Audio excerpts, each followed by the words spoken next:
Remedies available in law of torts.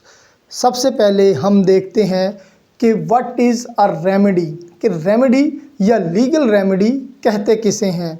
जब भी किसी एक बंदे का कोई भी लीगल राइट वायलेट होता है तो उस बंदे को कहा जाता है कि he is an aggrieved person. तो जब भी कोई बंदा एग्रीव्ड बनता है तो there is a treatment in law कि आप उस एग्रीव्ड बंदे को उस ट्रीटमेंट के थ्रू सेटिस्फाई करें, यानी कि उसको अपनी उसी पोजीशन पे वापस ले जाएं जहां पे उसका राइट वायलेट ना हुआ हो, उसका राइट इन्फ्रिंज ना हुआ हो और वो एग्रीव्ड पर्सन से वही नॉर्मल पर्सन बन जाए। तो ये जो लीगल ट्रीटमेंट होती है इसे कहा जाता है रेमेडी। तो रेमेडीज़ जो लॉ ऑफ टॉर्ट में अवेलेबल हैं उनको अगर आप ब्रॉडर सेंस में देखें तो वो दो टाइप की हैं। सबसे पहले है जुडिशियल रेमेडीज़ और दूसरी है extra judicial remedies. Judicial remedies जैसे कि इसके नाम से ज़ाहिर है कि ये वो रेमेडीज़ हैं जो आपको through the process of the court मिलती हैं, और एक्स्ट्रा जुडिशियल रेमेडीज़ वो होती हैं जो लॉफुली आप without the intervention of the court आप हासिल खुद ही कर लेते हैं, बट लॉफुली। तो सबसे पहले हम देखते हैं कि जुडिशियल रेमेडीज़ जो हैं वो कौन कौन सी हैं।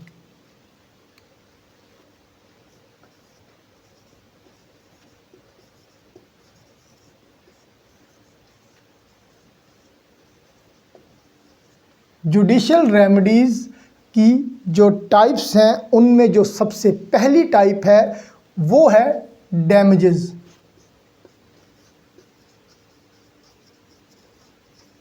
डैमेजेस के नाम से आपने कंफ्यूज नहीं होना।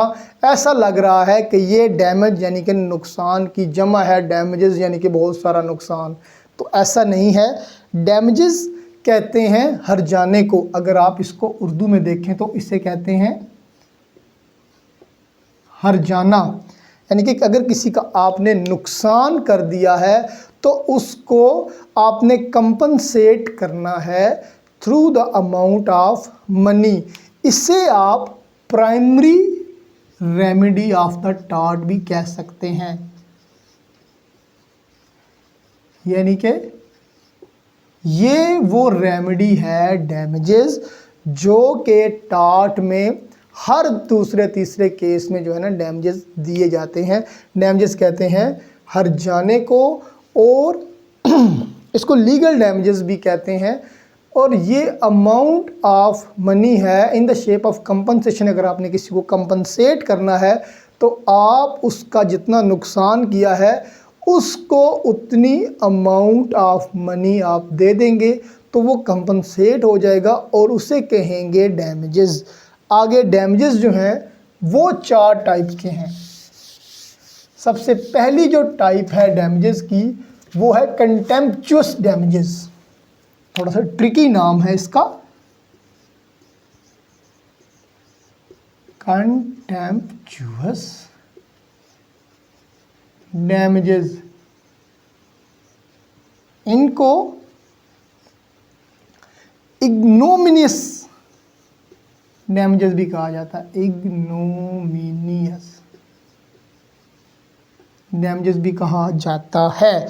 अब अगर एक केस में जज ये समझता है कि प्लेंटिफ जो केस लेके आया है टॉर्ट का, इसमें जो गलती है वो प्लेंटिफ की अपनी है, या प्लेंटिफ इतना कोई मामूली टाइप का केस लेके आ गया है कोर्ट में जो कि उसे नहीं लेके आना चाहता, तो जज अपनी डिसअप्रूवल उस केस को शो करने के लिए बहुत ही लिमिटेड टाइप के डैमेजेस जो है वो ग्रांट करता है डिफेंडेंट को, कि वो शो कर रहा होता है अपनी डिसएग्रीमेंट, अपनी डिसअप्रूवल कि वो इस केस से खुश नहीं है।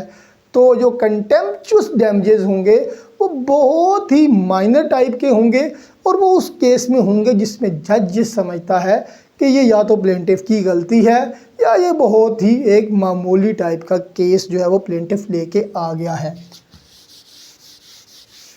तो ये था कंटेम्पचुअस डैमेजेस। जो नेक्स्ट टाइप ऑफ डैमेजेस है वो है नॉमिनल डैमेजेस।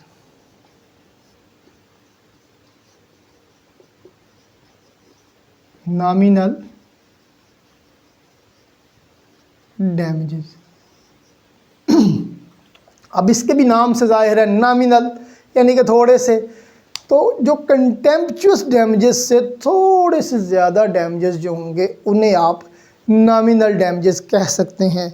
ये उन केसेस में ग्रांट किए जाते हैं जिसमें जज ये समझता है कि कोई लीगल राइट तो वायलेट हुआ है लेकिन कोई रियल लॉस नहीं हुआ। फॉर एग्ज़ाम्पल, एक बंदा आपकी प्रॉपर्टी में घुस गया है, उसने ट्रेसपास तो किया है, ही इज़ अ ट्रेसपासर, लेकिन उसने कोई ऐसा नुकसान नहीं किया जिससे आपका कोई भी रियल लॉस हुआ हो। तो ऐसी सूरत में जो जज हैं वो एक नॉमिनल से डैमेजेस जो हैं वो ग्रांट कर देते हैं और उनको कहा जाएगा नॉमिनल डैमेजेस। जो थर्ड टाइप ऑफ डैमेजेस है वो है सब्सटेंशियल डैमेजेस।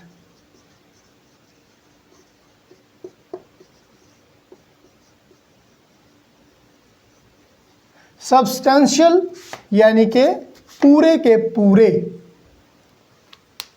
पूरे से मुराद है कि जितना नुकसान, जितना राइट किसी का इन्फ्रिंज हुआ है उसको उतनी ही amount of money as a compensation मिल गई है, तो उसको सब्सटेंशियल डैमेजेस अवार्ड हो गए हैं। फॉर एग्ज़ाम्पल, एक बंदे की कार जो है वो किसी की और की नेग्लिजेंस की वजह से वो ख़राब हो गई है या उस पर कोई डेंट पड़ गया है, तो उसका जितना उसके ठीक कराने पे ख़र्चा आता है वो सारे का सारा प्लेंटिफ को, एग्रीड पर्सन को दे दिया जाता है।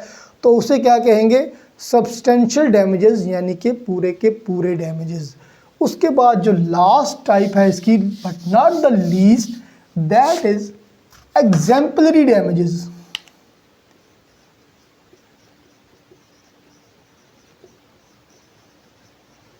इनको आप एग्जेम्पलरी डैमेजेस भी कहते हैं, इनको आप प्यूनिटिव डैमेजेस भी कहते हैं। प्यूनिटिव डैमेजेस या एग्जेम्पलरी डैमेजेस ऐसी सूरत में दिए जाते हैं जब जज ये समझता है कि जो डिफेंडेंट के पार्ट पे हाईएस्ट लेवल ऑफ नेग्लिजेंसी है, यानी कि उसने हाईली इग्नोर किया है प्लेंटिफ के राइट को, एग्रीड पर्सन के राइट को, अपना कोई भी ऐसा एक्ट करते हुए जिससे उसको अगले को नुकसान हुआ है। फॉर एग्ज़ाम्पल, कोई बंदा रोड के दरमियान में कोई गड्ढा खोद देता है, कोई बाइक वाला आता है तो वो उस गड्ढे में गिर जाता है, 3 दिन वो कोमे में रहता है, उसके बाद वो उठता है तो उसकी मेंटल हेल्थ भी ठीक नहीं होती, फिज़िकल हेल्थ भी ठीक नहीं होती।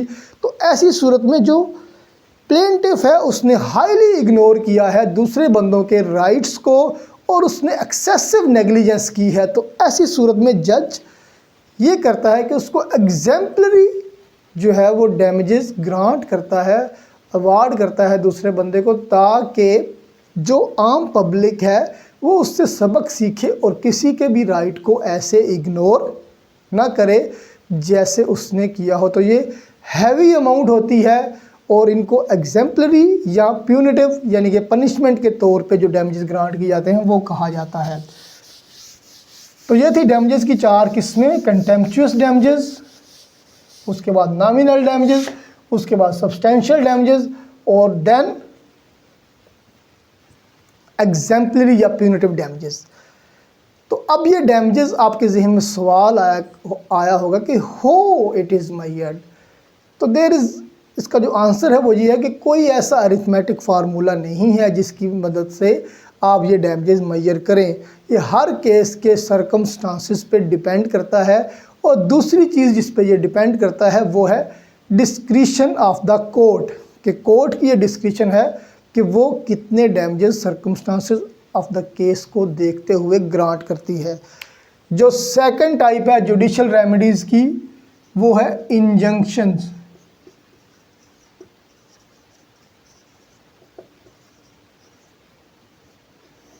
इंजंक्शन कहते हैं ऑर्डर ऑफ द कोर्ट को। अब एक जगह पे जज ये समझता है कि यहाँ पे डैमेजेस से अग्रीव्ड पार्टी की जो है वो सेटिस्फेक्शन नहीं होगी, तो वहाँ पे वो क्या करता है, दूसरी साइड पे चला जाता है कि डिफेंडेंट को कोई आर्डर कर देता है कि कोई चीज़ करे, टू डू समथिंग, कोई चीज़ ना करे, to refrain to do something, या कोई चीज़ जो वो कर रहा है उसको कंटिन्यू ना करे, नॉट टू कंटिन्यू समथिंग। तो ऐसी सूरत में वो कोई एक ऑर्डर पास कर देता है जिसकी वजह से एग्रीव्ड पर्सन जो है उसको सेटिस्फेक्शन मिल जाती है। फॉर एग्ज़ाम्पल एक हॉस्पिटल है, हॉस्पिटल के साथ जो ज़मीन है वहाँ पे एक कंस्ट्रक्शन कंपनी अपनी कंस्ट्रक्शन शुरू कर देती है जो कि हॉस्पिटल में आने वाले मरीज़ों या वहाँ एडमिट रहने वाले मरीज़ों के लिए बाइसे तकलीफ़ है, उनको शोर आता है, वहाँ पे डस्ट आती है। तो ऐसी सूरत में कोर्ट जो है वो उस कंस्ट्रक्शन कंपनी को ये आर्डर कर सकती है कि आप अपनी कंस्ट्रक्शन रोक दें या ऐसे इंतज़ामात करें जिनकी वजह से जो हॉस्पिटल के लोग हैं उनको कोई तकलीफ़ ना हो। तो ऐसा जो आर्डर होगा उसे कहेंगे इंजंक्शन। अब इंजंक्शन जो है ये दो टाइप के होते हैं। फर्स्ट टाइप है इसकी टेम्परेरी इंजंक्शन। टेम्परेरी जैसे कि इसके नाम से जाहिर है कि ये फॉर द टाइम बीइंग होता है। During the pendency of the case, कोई एक केस चल रहा है तो उस केस के दौरान किसी वक्त भी कोई टेम्परेरी इंजंक्शन जो है वो कोर्ट पास कर सकती है। फॉर एग्ज़ाम्पल किसी भी ज़मीन का केस चल रहा है, दो उसमें पार्टीज़ हैं और जिस पार्टी के कब्ज़े में वो ज़मीन है वो वहाँ पे कोई कंस्ट्रक्शन स्टार्ट कर देता है तो दूसरी पार्टी कहती है कि भाई उसको रोका जाए, उसने तो कंस्ट्रक्शन स्टार्ट कर दी है, ऐसा ना हो कि जब मैं केस जीत जाऊँ तो मुझे उस कंस्ट्रक्शन के पैसे भी पड़ जाएं या कोई और उसमें इजाफा हो जाए। तो उस स्टेटस को बरकरार रखने के लिए कोर्ट जो है वो उसको ऑर्डर करती है कि भाई आप ये कंस्ट्रक्शन ना करें। या कोई एक बिल्डिंग है उसका केस चल रहा है और दूसरी पार्टी जिसके कब्ज़े में वो बिल्डिंग है उस बिल्डिंग को गिराना शुरू कर देती है, तो ऐसी सूरत में भी उसको रोका जा सकता है कि भाई जब तक ये फ़ैसला नहीं होता तब तक आप ये काम ना करें। तो ऐसा जो इंजंक्शन होगा during the pendency of the suit जो दिया जाएगा उसे कहेंगे टेम्परेरी इंजंक्शन, ताकि जब तक केस का फ़ैसला नहीं आता दोनों पार्टीज़ के दरमियान जो स्टेटस को की कंडीशन है उसको बरकरार रखा जाए। जो दूसरी टाइप है इंजंक्शन की वो है परमानेंट।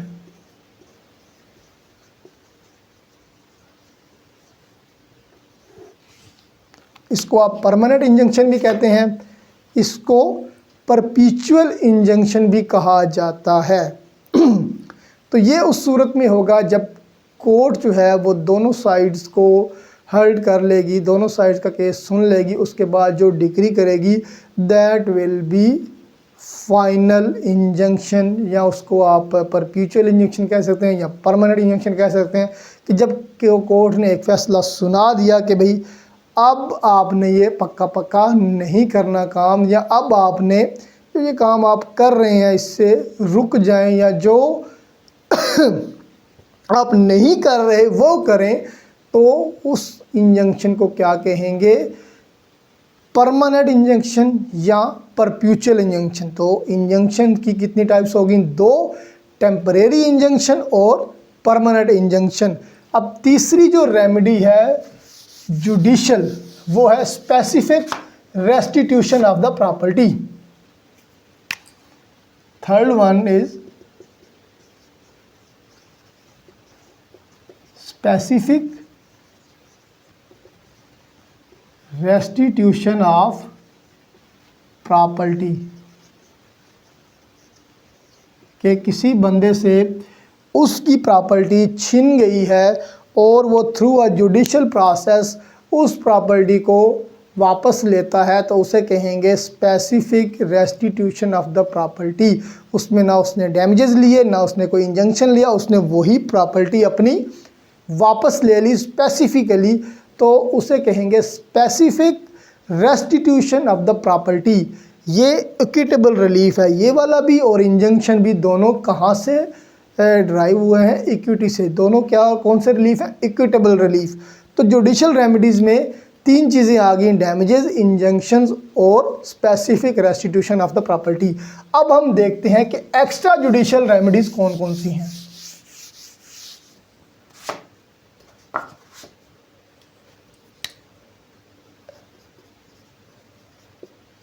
पहले तो हम देखते हैं कि एक्स्ट्रा जुडिशल कहते किसे हैं।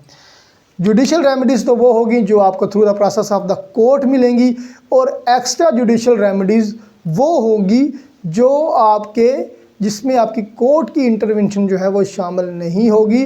आउटसाइड द कोर्ट लॉफुली आप जो अपनी रेमेडी खुद ही हासिल कर लेंगे उसे कहेंगे एक्स्ट्रा जुडिशल रेमेडी। इसमें सबसे पहली जो आ गई चीज़ वो आ गई एक्सपल्शन ऑफ ट्रेसपासर।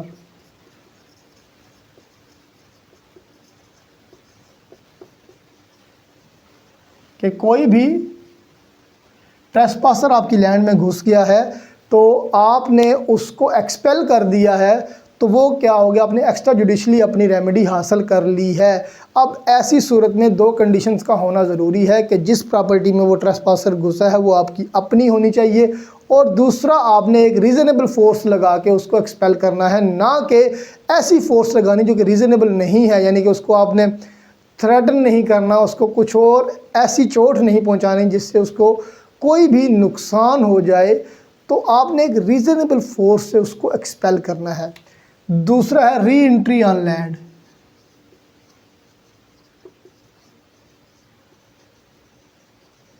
कि किसी ने आपको अपनी प्रॉपर्टी से बेदखल कर दिया तो आप दोबारा उस प्रॉपर्टी में घुस गए और उसको जाके निकाल दिया और ख़ुद अपने एंट्री मार ली। तो ऐसी सूरत में भी दो कंडीशन का फुलफिल होना ज़रूरी है। प्रॉपर्टी आपकी अपनी होनी चाहिए और जो फोर्स आपने यूज़ करनी है वो रीज़नेबल फोर्स होनी चाहिए। तीसरा है जी रिकैप्शन ऑफ गुड्स। कि कोई आपकी गुड्स लेके भाग गया, कोई सामान आपका लेके भाग गया, तो आपने उससे वो सामान वापस ले लिया, तो ये क्या हो गई जाएगी? रिकैप्शन ऑफ द गुड्स। चौथी चीज़ है जी अबेटमेंट। अबेटमेंट नहीं है, ये अबेटमेंट है। अबेटमेंट का मतलब है कि कहीं भी कोई भी न्यूजेंस हो रही है, चाहे वो पब्लिक है या प्राइवेट है, आप उस न्यूजेंस को जाके ख़त्म कर देते हैं, तो आपने अपनी मदद आपके तहत अपनी रेमेडी हासिल कर ली। आपके घर के बाहर कोई म्यूज़िक चला रहा है, आप जाके वो म्यूज़िक बंद कर देते हैं, तो आपने क्या किया? अपनी रेमेडी खुद ही हासिल कर ली। तो उसे कहेंगे अबेटमेंट। किसी भी न्यूजेंस को ख़त्म करने को अबेटमेंट कहा जाएगा। लास्ट है जी इसमें डिस्ट्रेस डैमेज फीजेंट।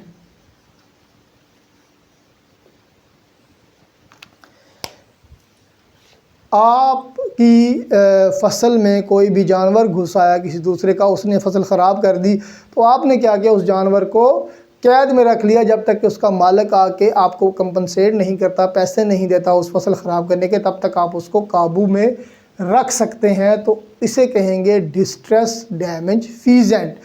तो दो टाइप की आपकी रेमेडीज़ हैं, जुडिशल और एक्स्ट्रा जुडिशल। जुडिशल में डैमेजेस, इंजंक्शन और specific restitution of the property आ जाती है, और एक्स्ट्रा जुडिशल में आ जाती है जी